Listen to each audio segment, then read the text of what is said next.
Hi everybody, it's Dave here. This is Welcome to Band of Badgers. I've got With me goosebumps. is what was that? What was that? I've What was got that? goosebumps You from got watching the trailer. goosebumps. Yeah, from That's watching because the I was trailer. just about to introduce you, Steve. So yeah. So this is Steve. He's our co-pilot. He's going to be looking at all your questions and bits and pieces. So do keep them coming in.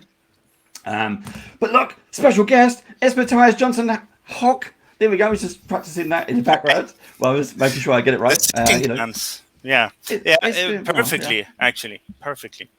Thank you very much. So we've just been geeking out for the past half an hour because we've just been talking about everything Walking Dead, which is great. This is great fun, and plus Simba Room and everything Free League, really, Mm. which is nice to see.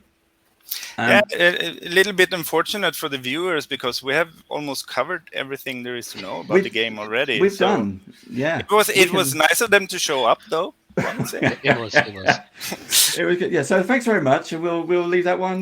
We leave it on there.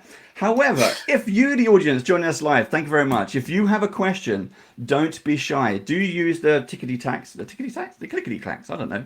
Just ask a question in chat, in Twitch chat, and only the best questions will make its way up onto the screen. You can't blame me on this one. It's all Steve's doing wherever he's sitting. He's sitting over there. It's all his fault. So you just blame him. We're good to go now. We're just before as the questions come in, we do have. I'm going to say that everyone who sent in your questions, we had the biggest response of questions that we've ever had for an interview, which is either due to Matthias or is due to The Walking Dead, because that's what we're here to talk about. And I'm really excited about this because I'm a massive fan of walkers, so, and I'm not talking about the crisps, but I'm a massive fan. So we're going to get on with this. But to begin with, Matthias, tell us a little bit about yourself. How did you get into this kind of the book writing, the game Oh, designing, and then how did it come about with your previous company into Free League? well, it started out as a hobby back in turn of the millennium. Yeah.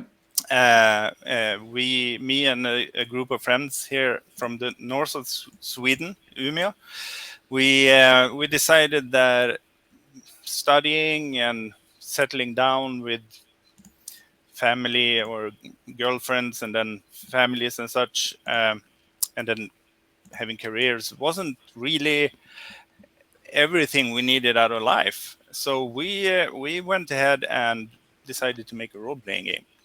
Mm-hmm. And what we did was Mutant Heirs of Doom, which uh, is like the previous version of the Mutant series of games before Year Zero, Yeah. and it was only released in Swedish, and we kept that going for almost 10 years. This hobby company, we had full-time jobs and families and whatnot on the side, and then one by one we sort of dropped off and decided to grow up, and I don't know. Uh, It's weird how that happens. yeah, it happens. However, some of us weren't quite content having it that way. So one on a trip, me and three other friends, we made these uh, RPG trips to interesting places, and this time we were in Istanbul. And in the shadow of the Blue Mosque, we decided that this won't do. We need to make role playing games, and then we started talking about making Symbrom, and that was really the start of it because we said I said I don't have time for a hobby. I need to try to make this for real. Uh, Publish it in English and see. I mean, I think we can. I think we can make it. I never believed it, Yeah. but so from there on, it was hard work for another 4 or 5 years before we teamed up with our friends, previous freelancers actually from the Mutant Heirs of Doom era, and merged with Free League, who by then had grown. They were quicker to the ball and they were a little bit more successful internationally. So Mm-hmm. when we merged, we kept their name, Free League name, and from then on, it's been still hard work, but also gratifying work in the sense that people are actually playing our games. I think the international worldwide success is due to the fact that these books are incredibly well constructed. They're incredibly well written. The gaming mechanic is almost flawless. I'm not going to say flawless, but almost flawless. And the range It of is games, impossible, I would it's argue, but exactly. But the range of games and stories and genres you have as Free League now today, well, we 2023, is phenomenal. I don't think anyone has this kind of collection of storytelling. Is that something that you think Free League will continue to do over the coming years? uh, I don't see us making this many new games brand wise, Yeah, uh, because we cannot keep up this pace on that front and at the same time cater to all the games that we have already released and that we actually love. yes, Yeah. So what we definitely will do is that we will keep on, because we are still a very small company of persons who are passionate not only about playing games but about making them. And we also have a healthy mix of different, you know, when we started out back at early 2000s, we found out more or less that we had people who were interested in writing, we had people interested in the art part, we had layout person in our inner circle, and also people who liked to run a company, who actually found that part very fun and stimulating. yeah. And that is super important. I think if it's something that the current version of Free League lacks, I think we all would prefer to only make games. that Yeah. that would be like, for all of us, that is the big part of why we are doing this. So yeah, I don't see much change when it comes to the products we will put out in the coming years. I hope it will stay the same. Then I must mention the fact that we are also working together with a number of really talented freelancers and other people who both write and design games. So, for instance, we're going to talk about The Walking Dead today. That game was designed by Nils Hintze, Yeah. who he is the lead designer. I work as game director and editor together with Thomas Härenstam. But I mean, without those people, and yeah, we wouldn't be near where we are today. I think So there's a phenomenal amount of storytelling going on across the board with again your team. We had some comments there as well. 88 Riddles, hi 88, who said, "I truly believe Free League is the best gaming company currently Ooh. producing." So it's not just me. There's two of us, but there's a lot more out there. I think the fan base is once they break out, especially usually there's D&D, people break into role playing games with D&D. Once they realize they start hitting the walls, the edges quite quickly, and they want to explore more things out there, and that's where people find Free League. Again, I can't say enough. Phenomenal range of stuff out there. yeah, we We've are super happy that people share our taste, because I think it boils down to that. We we really try to make the games we ourselves would love to play and to read yes. and to flip through and whatnot. Yeah. And I mean, if we if we were unlucky, people would love something else. And I mean, there Yes. might come a day when the general fan base of role playing games steer in some other direction. But that's fine. We will continue doing our stuff. The Uh, I mean, some of the things that you've got coming out, some of the big licenses that you have. I mean, I'm a big fan of Simba, and we've been talking about this before we kind of came on air. It's weird to say came on air, but came on air. And we talked about Symbaroum, but we said you've got Alien, which is so much fun. The stress dice is just kills us. Steve is our mother in that, so he takes us through some harrowing adventures. We've recently finished that was a Heart lot of of fun. Darkness. That was Heart of Darkness. It is a lot of fun. And you've got Blade Runner, you've got Lord of the Rings. Now we've got Walking Dead. I never saw Walking I shouldn't Dead coming. correct you, but Walking Dead AMC. Oh, the One Ring. Sorry, yes. So we got the One Ring, and now we have Walking Dead. And if you was to say, like, if you was to put a guess, a poll out there, what do you think is going to be our next big license release? There's no way anyone, I think, would ever see Walking Dead coming along the road. There's no way. Why not? I mean, I don't know. I think with the stuff, because it's very sci-fi and fantasy, and then Walking Dead is somewhere in the middle, and it's a TV franchise. We recently, AMC recently announced the next TV stuff that's coming out for Walking Dead. Before that was a comic, massively popular comic by Kirkman, and now to see it here, and I'm really excited to just. I want the game mechanic. I want the rules. I want to know more about how you play using your gaming mechanic that we've seen in the other games. I just want to know how it stacks up. Can you, while we've got some of this, I've actually got a question then. Okay, go ahead. That sort of leans into what you was just talking about. Let's so get started. Readings earlier on in the stream, so I've been holding on to it. Is how heavily will this lean on a TV show versus a comic? So that just goes back to, to what you talking about. That's the easy one to answer, because we are making a role-playing game based on the AMC TV shows. That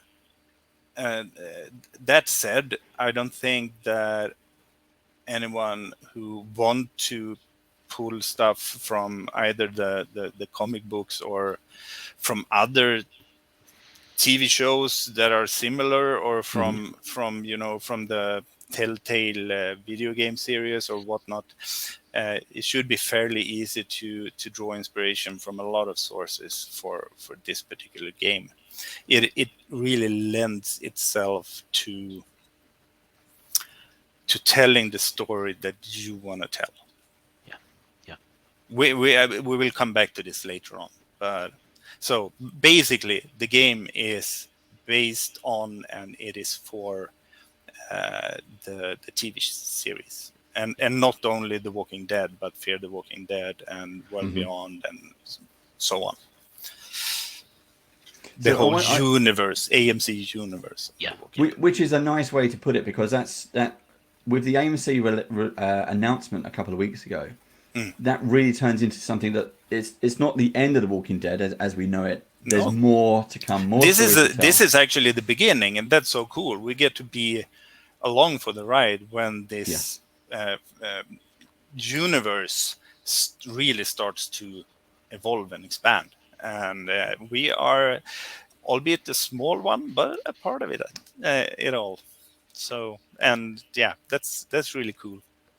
I think it's a nice way to do it. What we've got here, we've also got some artwork that you were able to share with us. If I bring that up on the screen, we've got some spreads from the book, and I wanted to bring some of these up. So we've got here's some of the artwork as everyone's seen. Again, the artwork is phenomenal. We've got here some survivors on a school bus, surrounded by a horde of walkers, with this dilapidated skull in the background, completely foreshadowing everything you got coming on. And I'm just going to put them on screen, but you can see how the artwork plays into the book. So even if you're just a fan of Walking Dead in general, this is that coffee table artwork book that you're going to be just fall in love with, which I think is amazing. I mean, and this one here is one of my favorite pieces. It is. You've got here. So how many chapters are in the book? How many pages and how many chapters? Pages, I don't know yet. We are precisely now running a Kickstarter, and the book isn't finished. So okay, so there's more can go in. But there are 9 chapters. One of which is an appendix with a lot of roll tables. And See how tight-lipped Matthias is going to be with us. I shall fill that gap, that pause there with a question. So it's a question that happens to be about the rules, and I've got that page up on the screen at the moment about combat. So, as on our previous interviews with Free League creators, we've talked about the unique part of your gaming mechanic, which is always the stress mechanic, like in Alien, the darkness points that you have in Coriolis. There is always something, and it changes from the different games. What mechanic do you have in The Walking Dead that either is the same as the Alien stress mechanic or replaces the Alien stress mechanic? What is the on edge mechanic in the game? Nils Hinze has, if you know his previous work, Vass and Tales from the Loop RPGs, you know what to expect, I would say, basically from this one. It is fairly rules light. It is focused on the narrative and the story rather than on dice rolls and mechanics. It is one of the least crunchy games we have. We haven't put this out, but we will. The thing that really captures the vibe of the Walking Dead universe, I would say, is linked to the stress mechanic. That is sort of borrowed from Alien. We have used it in a similar fashion in Blade Runner as well, but not as pronounced. In this case, I would say that Nils has taken it one step further and made the stress mechanic into something that really ties the rule set and the setting together. So here's what happens if you gain stress. You get to add, and this, from Alien, you get to add a different type of dice to your rolls.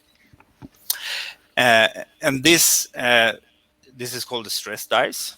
And besides having that coveted number 6 on it, it also have a mechanic for rolling a 1. In this game, it is called rolling a walker. And rolling a walker, you see where this is leading, right? Rolling a walker means that you somehow mess up, and at the table, basically the GM will interpret what messing up means depending on the situation and the emerging story. But the main thing about messing up is that if you are outside your haven, your base of operations or whatever, you are constantly under threat from walkers. There are walkers everywhere. There may not be clustering around you at the moment, but they are not far, and you know this. So when you mess up, we have this little interesting mechanic called the threat level. And one of the things the GM, I would say, often does when you mess up is that, and you get to describe how, but you happen to alert the walkers in the vicinity to your presence, and they will start coming for you. They may not see you. They may not be aware of exactly where you are at the beginning, but they will come. I did wonder if the game mechanic was going to be something where you have the stress dice, but the number you roll. So you're out searching. There's a petrol station, usual kind of abandoned thing. There might be some food in there, so you're going to go in there. The place is practically empty. But you want to sneak in there, right? Yes. Yeah, you want to sneak in there. You can. It means you have to roll. You have to roll a test against stealth. But and then, I wondered if it would work in a way that so that stress dice, the number it lands on, you roll a 4. There's 4 walkers in there. No. Or you roll a 6. No, it's 2 dice and 3 dice. It's a little bit more elaborate than that, because if you say that we have this scenario where you are trying to sneak in and check out this petrol station. And you roll for stealth, and you fail the roll. And you decide to push the roll, meaning you get to re-roll the dice. Then you immediately gain 1 stress die. So you will have a little better chance of succeeding because the stress makes you a little bit sharper, but also for every time you push a roll, or there are other things that can cause stress as well, seeing someone get bitten or hurt, or there are a number of factors that decide how stressed out you are in the situation. I'm getting stressed now just listening. And so you're sneaking into that, and you have petrol station, and you have to add a stress die to your second pushed roll, and you happen to roll a walker on that one. That means that I, as a GM, can decide basically between 2 main things. One thing is that you suffer a walker attack immediately. You try to sneak in, and you fail to notice the fact that hiding behind that shelf was 2 walkers, and they come at you. That is one thing. The other thing I can do as a GM is to raise the threat level, and that means that walkers are starting to notice where you are. Typically, when you run around out in the the world outside your haven, the threat level is at 1 already. Messing up once will mean it's on level 2, and they will have started to notice you and started to move in your direction. Already, when the threat level goes up to 3, they see you, and they will move in for the kill. So there is not much room for. I mean, messing up it's not good. It's not fun. Don't do it. So like Alien, it's going to happen. The biggest thing about Alien is you've seen the films, it's going to happen. And the biggest thing about Walking Dead is they're out there. There could be hordes, there could be, and because it's going to be based on Walking Dead AMC, you've got whisperers, you've got people like the governor and Negan, you've got all these, you've got locations, all of these things that can happen. And I'm assuming that the game book just gives us the rules to have it in our own country.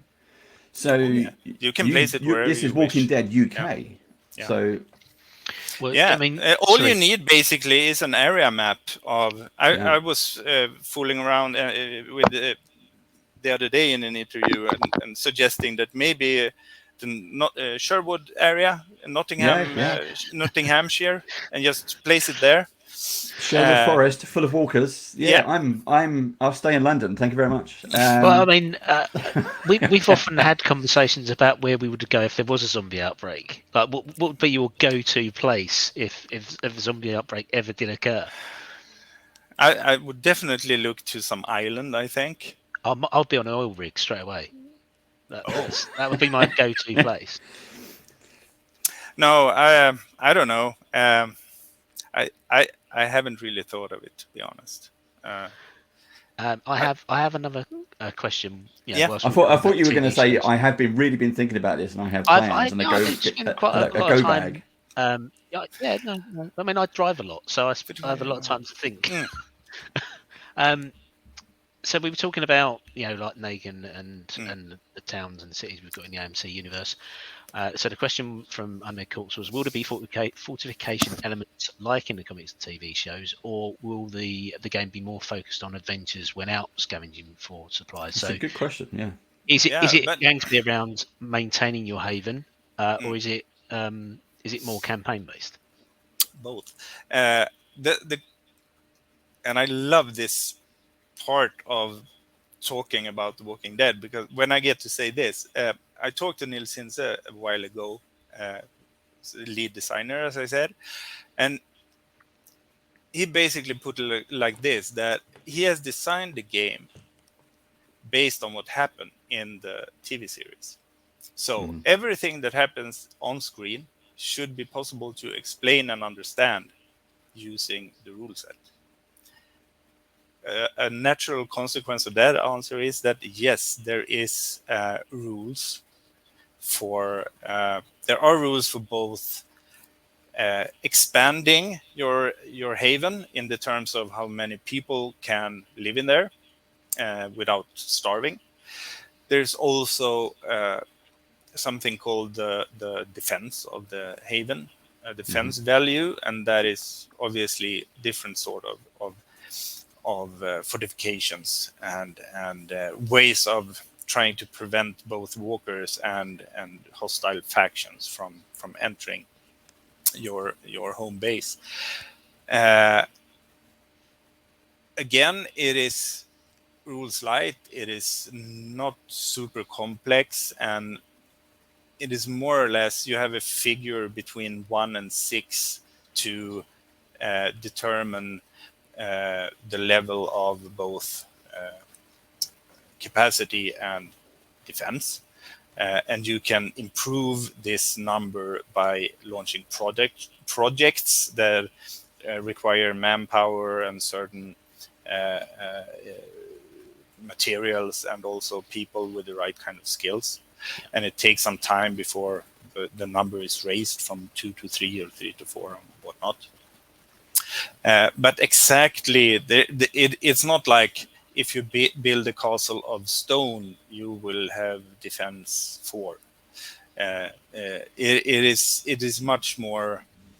You as a gaming group and as players are free to define what it means when you try to increase the defense or capacity. Do you try to capture some wild hogs and try to breed them inside your haven, or do you plant an orchard, or do you farm the ground outside the prison? We have we know that you're developing a starter box. We have some of the artwork of that as well. Is it, like those kind of things, are those going to be handouts that we can potentially see? We've seen like area maps, that's fine. But having details like here's a prison, here's the farm, here's a train yard, here's something like that to kind of get you started. Here's the small base, and as I don't know, could you recruit more people, because your players around the table are going to be, they're your core group. I mean, and then you have the game has 2 distinctly different game modes, and you will recognize them too from we have been talking about Alien, right? So in Alien they are called the campaign and the cinematic modes. Here we have the campaign and the survival mode. In the starter set, it will be a condensed rule book with designed from a need to know basis. And what you need to know is then linked to the survival mode scenario that is included in this box. And with it also comes pre-generated player characters. You will, thanks to the Kickstarter, get a set of 20 dice, 10 base dice and 10 stress dice. You will get a gadget to measure the threat level, or not measure, but to indicate it to the players. And you will also get some cool PC versions of characters from the Walking Dead TV series. So anyway, what we were talking about is that these survival mode scenarios, they are much more one-shot, almost convention style scenarios where you have pre-made characters with predetermined relationships to each other and secrets from one another that are dropped down into a situation that is truly desperate, that needs to be solved right away. So the external pressure on the characters to start acting is like very, very high. Playing a campaign, I mean, that's a whole different thing. It's more like the TV series. If you know what I mean. It's like you have your haven, you want to develop it, you want to explore the lands around you, trying to find more resources, more food, try to find people that you can trade with, or maybe you dare welcome some of them into your haven. Uh, and you will obviously come across factions that are more or less, and in different ways, very problematic. Hmm. How you deal with them is very much up to you. Uh, do you play them What against each other, or do you try to befriend one? Or one of the questions we had, Undead Co-op's another good question, is are there rule sets for people that would want to play as walkers?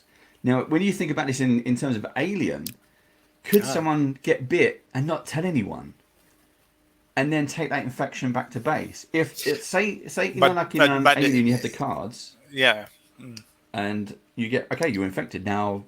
Your friends are now your enemies. yeah. But that's not really the question, is it? But we can start with your question and then Yeah, come to this one. Your question, I mean, that depends on the style of the gaming group. I would say yeah. the how you usually. I can see a situation where you, for instance, against all better knowledge, decide to split up, and Yeah. like one of you sneaks away to do something by their own. Many gaming groups, they still sit together at the table, but if you are like we were when we played when we were younger, all the other players would leave the room and I would Hmm. have an alone time, and I could get bit on that little excursion and decide not to tell the others. Of course, Yeah. that's definitely possible. If because I mean, you can get bit or scratched in the Walking Dead universe without dying. You just need to be very quick to amputate. And there are, of I was course, just thinking that it was places. the Yeah, yeah, it was the chop. there are, of course, places on the body that are hard to amputate without, yeah, Hmm. it being game over, so to speak. So yeah. So, but the other question, playing as walkers, Yeah. no. Okay. No, I don't see that happening. Walkers are this is something we talked about before. Walkers, I would argue, are not zombies. They are undead, just like zombies are. But walkers are in the Walking Dead universe very much a force of nature, if you know what I mean. Hmm. Uh, More than yeah. How do I put this? The Walking Dead universe and the stories and the drama that you will unfold at your table will be very much about you as a group. In your haven, you will also have some other NPC survivors that you can actually can convert into player characters if your Yeah. player character happen to die. Uh, but it will also be about your relationships to other factions in the area, and much like the TV series, again, I would say the walkers definitely a threat, and sometimes and something that sets the condition for what's happening at your haven and your relationship with other groups of humans out there. But it is very much a game, and I would argue a TV show about humans, human relations, human worth, human experience. If we get really pretentious, we could say it's about, you know, the human condition. That's quite an interesting take. I've always felt that the biggest villain in any of these kind of in any of these kind of situations and films and books that we've had for the past 20, 30, 40 years, um, especially Walking Dead, it isn't the zombies. The zombies is just, as you say, that's a force of nature that's out there. The threat are other humans who don't see your point of view. So, as we've seen, the characters in the Walking Dead TV show, they came together through different means, and they wanted to help each other to survive. They set up a base. They go out and scavenge resources. Some get hurt, and they try to help them. And when we first met the governor, it was the very first time. It's like, well, hold on, this isn't. This is something else that on purpose wants to hurt us. Mm. And I think that one of the best things they ever did in Walking Dead, the early seasons, was the fact they had a prison. And the thing that got them there was the flu, the germs, the cold. It spread because they didn't have the antibiotic, didn't have the medication, and something as simple, well, not simple as a flu, we just lived through 2 years pandemic, Yeah. but something like that, how quickly it wiped them out. Mm.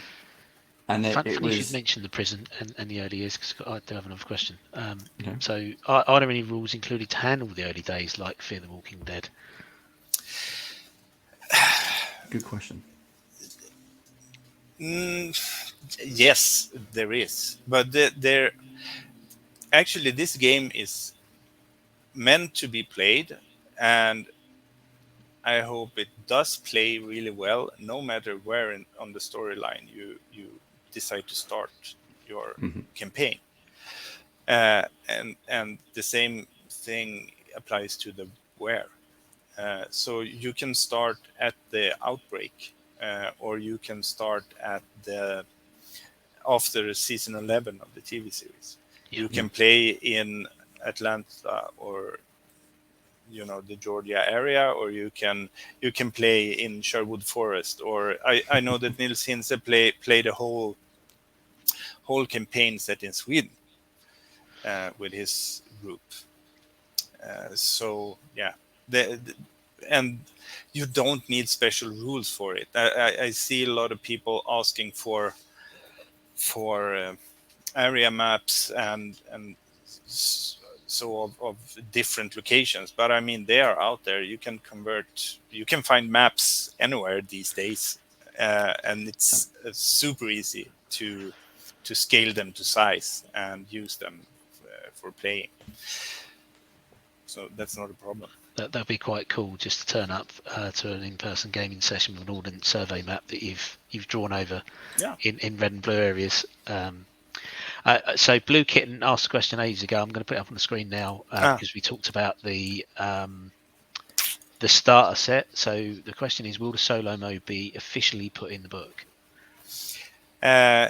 Since the solo mode is very much in development right now, we have decided to announce it as a digital supplement, and it may still be there depending on the scope that we decide on. But I have a secret hope that we will find a scope that makes it possible to place it in the core book. Yes, but nothing I can promise at the moment. Are we going to see, like we have with the other editions, and I know it's too early to say because the Kickstarter's not even finished. Congratulations on Kickstarter, by the way.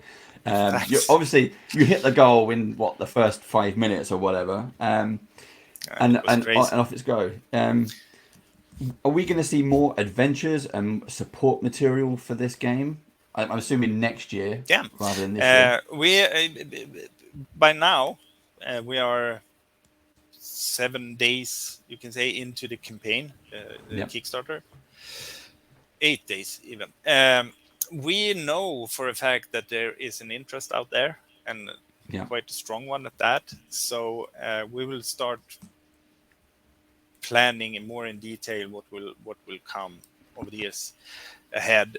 Then again, this is not something that we can decide by ourselves. We have to discuss this with our friends and partners over at AMC, the license owners.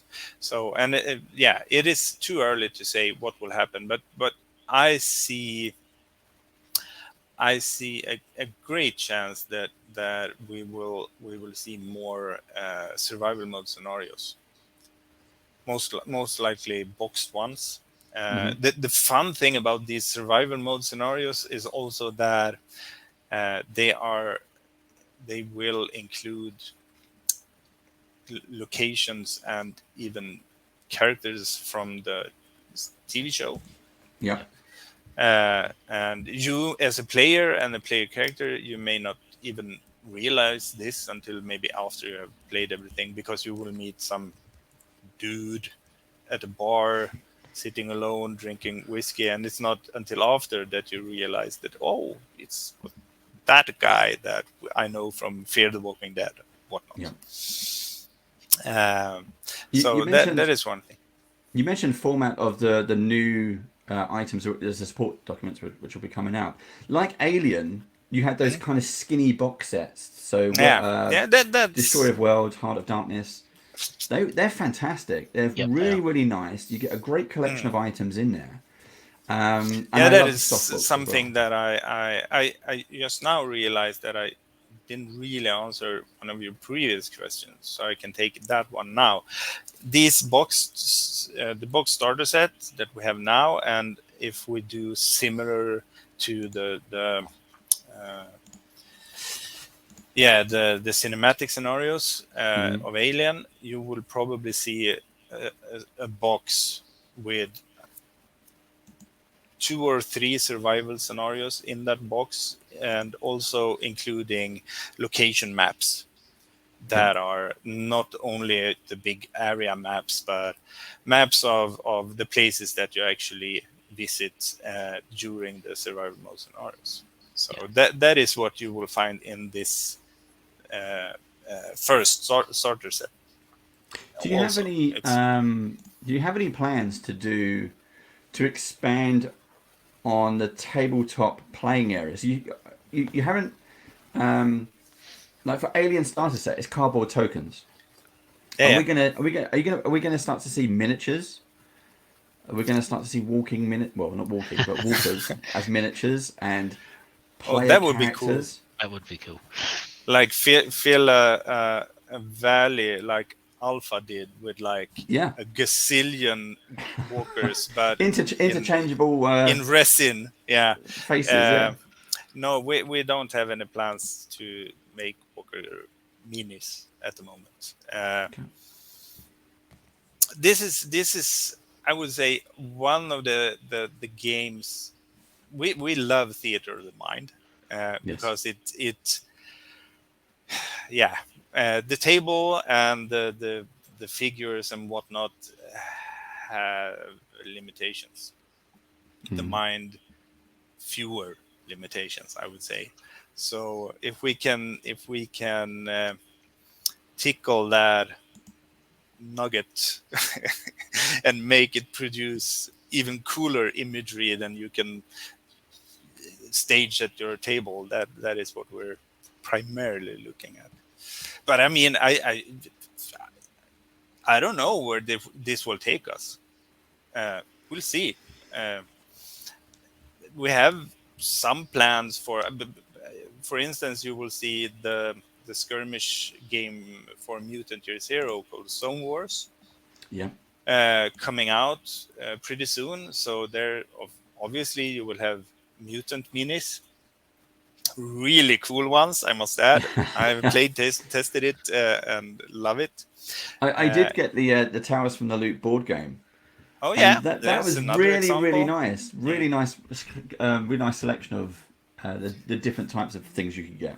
Yeah, and we are looking into other collaborations as well when it comes to that sort of more tactile actual figures, minis. So we'll see Definitely with the minis. what happens. We are down to the last 15 minutes. So if you want to get your questions in, get them in now. I just wanted to go back to the book itself. What has been, from a publishing point of view, what's your favorite? What's the best part of this particular book so far? And what's been the hardest to try to translate from the TV into like a game? A super difficult question to answer. That's why I left Yeah, it to I guess that one difficulty is the fact that the Walking Dead universe is filled with ordinary people, right? They have obviously something that makes them be among those who made it. But there are no, I mean, maybe later on, but from the start there are no superheroes or.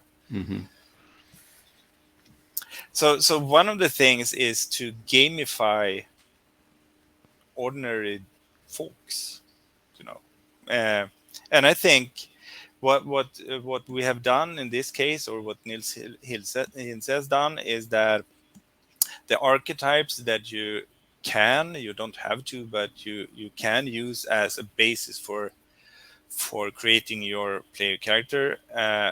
They they say something about who this person were before the outbreak. Yeah. They have no mechanical impact at all once the game has started. So it isn't like if you choose to be the law enforcer, you have to spend your XPs on these talents and these skills. Nothing like that. So once the game has started, you are free to, I mean, interpret what happens to your character and how that will affect that character, and then develop a bit in terms of both, spending XPs, but also its issues, its drive, its what kind of relationship you have to different people in your haven, organically, without being limited by the rule set. And that I think that's a really nice way to. Yeah, it would have felt super wrong to sort of handcuff the players when it comes to character development in this game. Yeah, Because you literally have one of your stretch goals that was unlocked really early on. The bonus archetype, the nobody. Yeah, a The once nobody, unremarkable person forced to become someone. yeah, but So I really like that approach. I've talked to Nils about that one, about a lot of things. But if you have seen the TV show, you have Glenn Rhee, who is a major character Yeah. for many seasons. And Glenn, he is this badass, sneaking around on rooftops and hiding from he rescues one of the sort of the star of the show early on. From he is forced to hide from a group of walkers. And then after a while, it comes up what he did before the outbreak. And he was a pizza delivery guy. Yeah. He was a pizza guy. And that is, I get the shivers just talking about it. How, and you have one of my favorite archetypes and one of my absolute, if not my favorite character of the show. We have an archetype called the homemaker. And if you know Carol Pelletier from the show, that is also, what happens, because her we get to follow basically all the way through the 11 seasons. So yeah, I think that would be a strength of this game. If you play role-playing games, at least in part, because you're interested in the character, in character development, you're interested in the drama of role-playing game rather than only dice rolls. This game will take that sort of play style a little bit further than even Tales from the Loop and or our other more story-oriented games. Yeah. There's been another question, and I've seen people ask this on the Kickstarter comments as well. Are there any stat blocks for pets? There is a talent that is called Animal Companion, I think.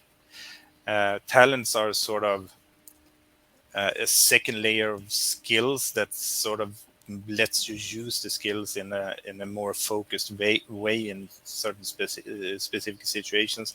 Animal Companion makes it so that you can have a dog or some other kind of, it needs to be something that can impact the world around you in a meaningful way.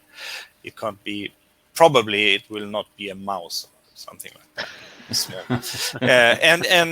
Anyway, this animal companion can give you a bonus on a certain number of rolls per session. There are also actually in the gear list you can find dog as an example.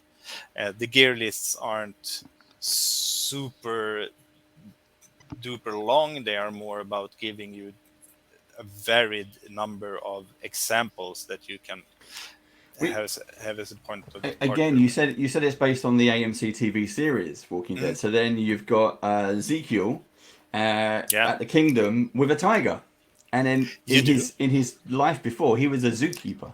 Yeah. So actually, there is, because you were asking about pets. There is a table, a table. There are stats for wild animals. So you can run in. I mean, because the animals are regaining mastery of the world, right? Yep. Especially the predators. So you have the wolves and the bears and the whatnot, wolverines and so on. And I can't remember off the top of my head if we have statted a tiger, but if we haven't, we should. We should. Luckily, I will actually make a note of that. We need a tiger. Tiger, yeah. Because it was a great part of the TV series. I think you should add that as a stretch goal. Because you've got stat. stretch goals in for pre-gen character sheets, but you should have pre-gen character sheet for a tiger. Yeah, I couldn't have just one table entry as a stretch goal, though. Well, anytime. That will feel, yeah. I think you should have a full sheet with artwork, everything for the tiger. That's the tiger.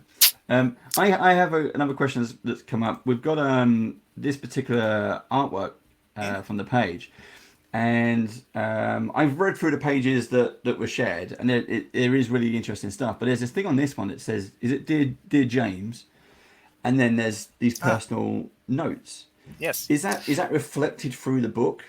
Yes. Is it the same person? Yes, it is. It's actually has a mechanical impact as well. It's something called Dearly Departed Monologues. And when you begin from the second session, game session and on, one way you can sort of summarize what happened the last time and bring that back into memory is to have one of the player characters hold a dearly departed monologue that to someone who died during the last session. Yeah. Because people will die. Or it can also be about someone from their past or whatever. But and that player's character will gain an extra experience point from that session. That's nice. So that I mean, it's an optional rule. You can have it your way in your group, as always. So we're coming down to the last few minutes, everybody. Matthias has done. It's where Matthias is. Matthias is in Sweden, so he's at least an hour ahead of us. So it's getting late. But wanted to pick up on some of the artwork that is in the book itself. We've got some art pages that were shared. I love this piece. This piece was in the trailer as well. But you kind of stand and you see the two figures, both armed with guns, and then you kind of, as your eyes pan around the rest of the image, you see the walkers in the background there. Nearly said it. The walkers in the background there. And you want to shout at them. I mean, turn around. Exactly. Turn around, guys. We're just waiting for this kind of. We're waiting for these events to happen in our game, when things we know are really going bad. What's out of this selection that you've got available that you're using to promote the story, the book? Any of these your favorite? Which one stand? I mean, this one is. How? I mean, this looks like he's in a prison ground. There's at least 100 walkers there. He is, probably. But he's crafted his own weapon. That's what I quite like. Mm-hmm. Yeah, are there rules for that as well, crafting your own weapons? There are rules for crafting, actually. Cool. Nils has thought of all, and it's basically, we talked about initiating projects to Yeah. increase your defense and capacity. You can also uh, start project that has to do with making stuff, weapons for one thing. You can also have projects that are about teaching your NPC survivors, your sort of companions in your haven, to get better at, I don't know, ranged combat or different types of skills. Yeah. So, yeah, but keep going. I will tell you to stop when we hit Okay, here we go. my There's favorites. the classic yellow bus. Hmm. So there's a slightly different angle because this is on the, you've got a yellow bus on the core book, at least the artwork we've seen at the moment. There is Again, an alternate cover for the core book as well. If you check out the Kickstarter page, we did post in the chat earlier. So Yeah, it's the the handprint. exclusive. Yeah. Mm. yes, yeah, love it. We got the kind of the highway. And I love these kind of scenes as well.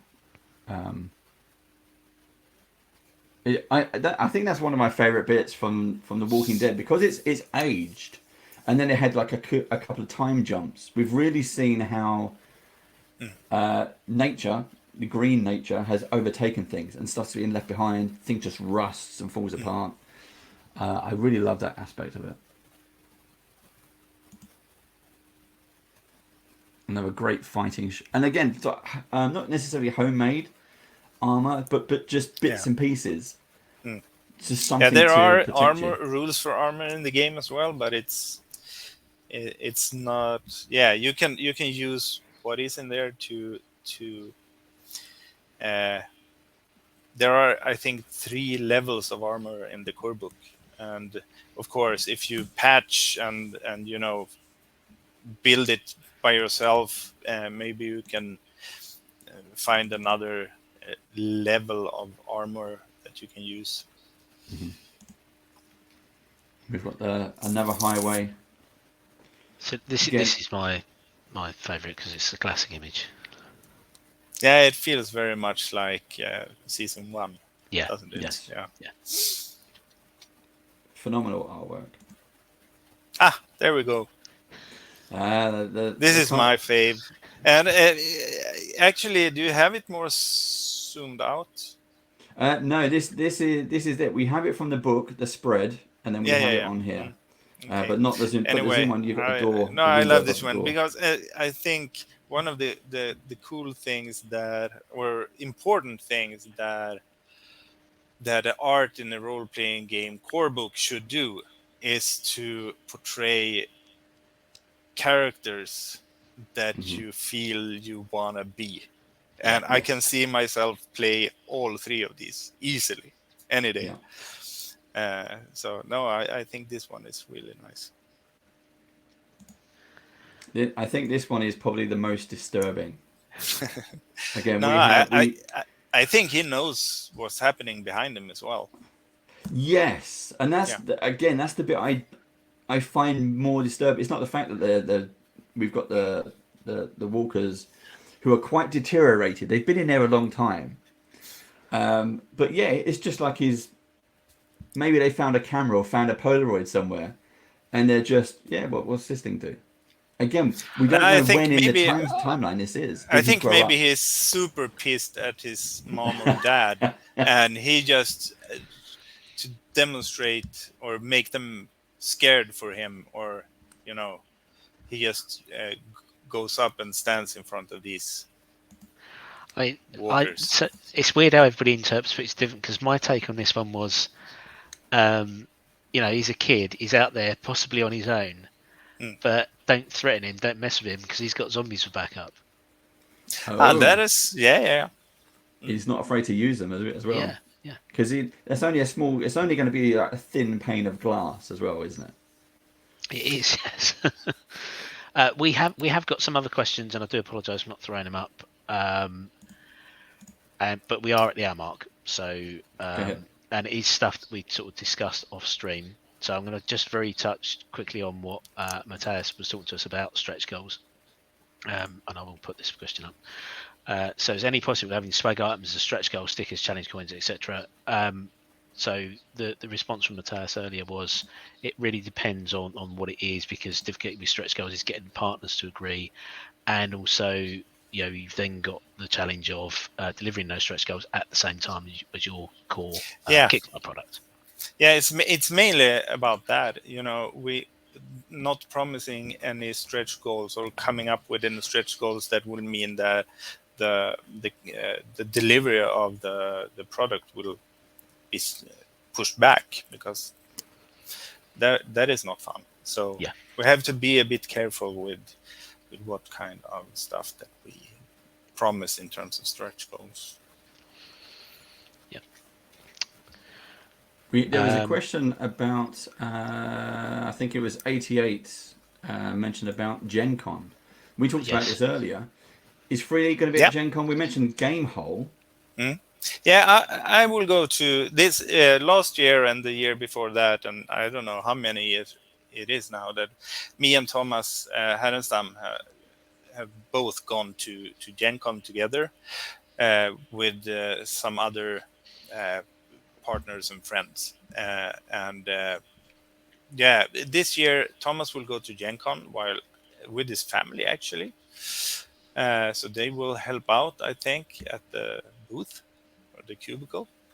And I will go to GameWorld in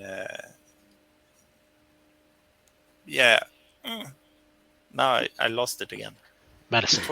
Madison. Thank you. Madison, Indiana. Madison. So that would be cool. We are going to wrap it up there, folks. We're going to leave you with the Walking Dead RPG trailer for one more time. If you missed it at the beginning, stay around. It is phenomenal. But just a shout out, if you're watching this on Twitch, remember to like and subscribe and all the usual stuff. If not, please check out our YouTube channel, youtube.com/bandofbadgers. We're trying to hit the next number. I think it's 900. Help us there if you can.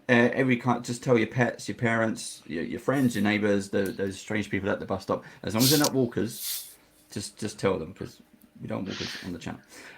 You discriminate.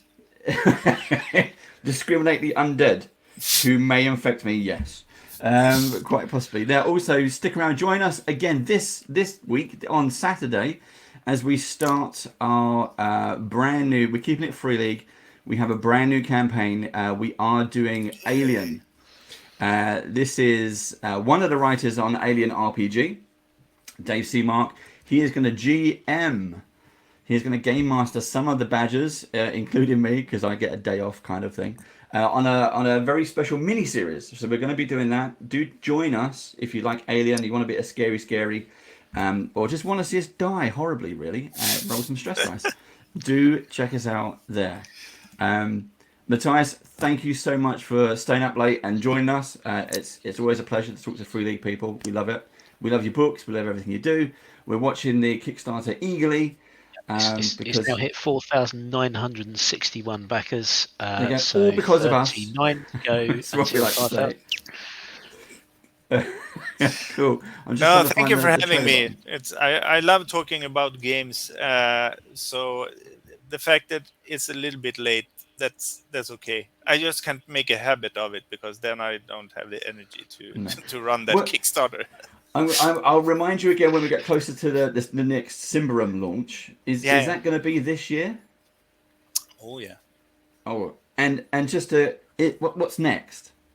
Next so just to tease something. What's next? The final part of the Chronicle of the Throne of Thorns is what's next for Symbaroum. So it's the 6th installation of that or episode of that series, and I cannot wait to see it in the hands of game masters and hear what happens when it hits the tables around the world. It's going to be awesome. I'm expecting some massive things, because we've been playing it offline. We started playing it offline to learn how to play it, and we were like, "This is great." We just keep going, And we never got to do it on camera, so that's the next thing. So one of our next Oh. projects is to put it onto Cool. camera. We're going to start again because it's phenomenal. Absolutely love it. Thank you to you, the audience, for joining us live. Always a pleasure to have your questions. Thank you for the questions for coming in. For those of you watching on YouTube, thank you very much. Remember, like and subscribe. Tell everyone. And that's it. That's that's it. That's the end of the interview. We're going to leave you with the trailer. We've been great. You've been fantastic, and we'll see you again soon. See you later. Bye bye. Bye.